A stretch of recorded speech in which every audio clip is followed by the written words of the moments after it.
Assalamualaikum warahmatullahi wabarakatuh. Jadi di sini kami dari kelompok 2 ingin membahas mengenai pengertian, prinsip dan implementasi dalam sistem hukum laut di Indonesia. Sebelum itu mari kita eh, mengenal kelompok 2. Jadi adapun pembicara kita pada hari ini, yang pertama itu Muhammad Haini, kemudian ada Muhammad Amir, kemudian Andi Furqon Haki, kemudian saya sendiri Sulkifli, dan yang kelima itu adalah Muhammad Nur Iksan Wasding. Oke, baik. Oke, saya persilakan kepada pemateri pertama untuk menjelaskan materinya.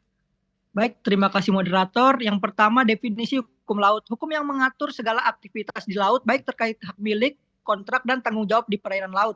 Dari aspek perdata, fokus pada masalah yang melibatkan individu atau badan hukum seperti sengketa, hak milik kapal, kontrak pengangkutan, dan lain-lain. Prinsip hukum laut perdata. Yang pertama, kedaulatan negara, yaitu negara memiliki kedaulatan penuh atas laut, yaitu sebesar 12 mil di atas permukaan laut. Lalu hak laut internasional diatur oleh Konvensi PBB tentang hukum laut atau UNCLOS. Prinsip ini mencakup pembagian wilayah laut seperti zona ekonomi eksklusif, teritorial, dan zona bebas. Lalu hak milik mengatur kepemilikan kapal, muatan, serta hak terkait tentang properti laut termasuk ketentuan mengenai klaim, selfie, kerugian, dan sengketa kepemilikan. Next, sumber-sumber hukum perdata laut. Yang pertama, Konvensi Internasional atau UNCLOS 1982. Yang kedua, Peraturan Nasional Undang-Undang Nomor 17 Tahun 2008 tentang pelayaran. Yang ketiga, perjanjian-perjanjian internasional terkait dengan pelayaran. Lalu next, kapal dan pendaftaran kapal. Yang dimana di sini definisi kapal adalah alat transportasi air yang dirancang untuk berlayar atau beroperasi di laut, sungai, dan perairan lainnya. Kapal dapat digunakan untuk berbagai tujuan seperti pengangkutan barang, pengangkutan penumpang, kegiatan militer, penelitian, atau reaksi. Next, pendaftaran kapal. Pendaftaran kapal adalah proses legalisasi kapal untuk mendapatkan pengakuan hukum dari negara tertentu yang dilakukan melalui lembaga atau otoritas yang berwenang. Kapal yang terdaftar akan diberikan bendera negara yang menentukan yurisdiksi hukum negara tersebut atas kapal, termasuk hak dan kewajiban internasionalnya. Lalu jaminan hukum atas kapal. Jaminan hukum atas kapal adalah perlindungan hukum yang diberikan kepada pemilik kapal untuk memastikan hak-haknya atas kapal diakui dan dilindungi oleh hukum. Jaminan ini mencakup pengakuan atas kepemilikan, penggunaan, dan pengalihan atas kapal serta perlindungan terhadap klaim pihak ketiga. Setelah itu saya kembalikan kepada moderator. Oke, itulah tadi materi yang tadi disampaikan oleh Muhammad Haini. Selanjutnya kita akan melanjutkan materi ke pembicara selanjutnya. Saya persilakan kepada pembicara selanjutnya untuk melanjutkan materi. Baik, terima kasih. Kita masuk kepada kontrak laut. Pertama, pengertian kontrak laut. Kontrak laut adalah perjanjian hukum antara dua pihak atau lebih yang berkaitan dengan kegiatan pelayaran atau penggunaan kapal di laut. Kontrak ini mengatur hak dan kewajiban para pihak dalam aktivitas seperti pengangkutan barang dan sebagainya. Next, macam-macam kontrak perjanjian di laut, seperti kontrak pengangkutan barang, kontrak pengangkutan penumpang, dan kontrak charter kapal. Selanjutnya, sumber-sumber hukum laut perdata. Yang pertama, ada Peraturan Nasional Undang-Undang Nomor 17 Tahun 2008 tentang pelayaran. Kemudian ada Konvensi Internasional yang dikenal UNCLOS 1982. Yang terakhir ada perjanjian-perjanjian internasional terkait dengan pelayaran. Next. Tanggung jawab dalam pengangkutan. Saya kembalikan ke moderator. Oke, itulah tadi materi yang tadi disampaikan oleh pembicara kedua kita. Saya persilakan selanjutnya untuk pembicara ketiga untuk melanjutkan materi selanjutnya. Baik, materi yang selanjutnya adalah tanggung jawab dalam pengangkutan. Pengangkut bertanggung jawab terhadap segala kerusakan barang, keterlambatan, atau kecelakaan. Next. Asuransi laut. Asuransi laut adalah jenis asuransi yang memberikan perlindungan finansial terhadap risiko-risiko yang terjadi dalam kegiatan pelayaran atau pengangkutan di laut. Asuransi ini meliputi perlindungan atas kapal, barang yang diangkut, dan tanggung jawab pihak yang terlibat terhadap pihak ketiga. Next. Sengketa dalam hukum laut. Jenis-jenis sengketa laut. Yang pertama yaitu sengketa antar negara, yaitu batas laut. Yang kedua adalah sengketa antar pihak swasta, berupa kontrak pengangkutan dan hak milik kapal. Saya kembalikan kepada moderator. Oke, terima kasih atas materi yang telah dibawakan.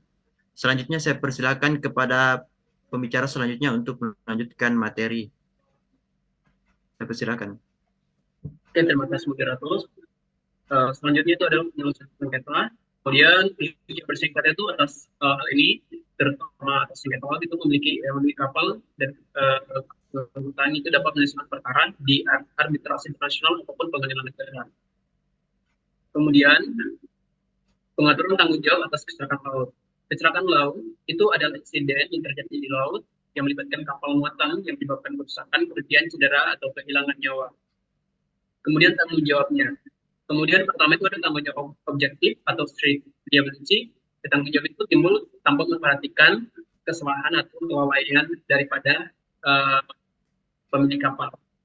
Kemudian ada tanggung jawab subjektif, fault-based liability. Kalau yang ini yang bertanggung jawab itu hanya dikenakan kewajiban jika memang terbukti melakukan suatu kesalahan atau kelalaian. Kemudian peraturannya, Undang-Undang Nomor 17 Tahun 2008 tentang pelayaran itu mengatur tentang pelayaran di Indonesia mencakup aspek keselamatan, keamanan, dan perlindungan hukum di maritim.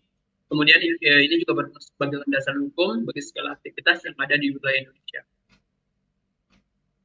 Kemudian ada Undang-Undang Nomor 32 Tahun 2004 tentang kehutanan. Itu mengatur ekonomi daerah dan bagian dari undang-undang itu mencakup pengelolaan wilayah laut ke pemerintah daerah. Kemudian peran hukum laut dalam perdagangan internasional. Pertama, laut itu memiliki peran strategis karena memang sebagian besar barang itu diangkut melalui jalur laut, apalagi jalur laut itu dianggap lebih besar, murah, dan kemudian mampu mengangkut barang yang jumlah lebih besar daripada transportasinya. Kemudian peranan hukum di laut itu, hukum laut berperan penting dalam menciptakan kerangka hukum yang mengatur dan melindungi serta memberikan fasilitas perdagangan internasional yang berlangsung di perairan. Oke, saya kembalikan ke moderator. Oke, terima kasih atas penyampaian yang telah diberikan oleh saudara Amir. Di sini saya akan membacakan terkait kesimpulan. Jadi, pada intinya hukum laut berperan penting dalam mendukung kelancaran pelayaran dan perdagangan internasional. Kapal harus terdaftar dan memenuhi standar keselamatan dengan hak milik kapal dilindungi oleh hukum. UNCLOS 1982 mengatur kebebasan navigasi, batas laut, dan Z. Undang-Undang Nomor 17 Tahun 2008 tentang pelayaran mengatur keselamatan dan perlindungan lingkungan laut di Indonesia. Perjanjian internasional memastikan standar pelayaran yang seragam antar negara. Asuransi laut melindungi kapal dan barang dari risiko, sementara sengketa dapat diselesaikan melalui arbitrase atau pengadilan internasional. Hukum laut memastikan jalur perdagangan laut yang aman dan efisien. Mungkin itu saja dari materi kami. Kami dari kelompok 2 mengucapkan terima kasih dan mohon maaf apabila selama presentasi kami ada kesalahan. Kami tutup dengan ucapan Assalamualaikum warahmatullahi wabarakatuh.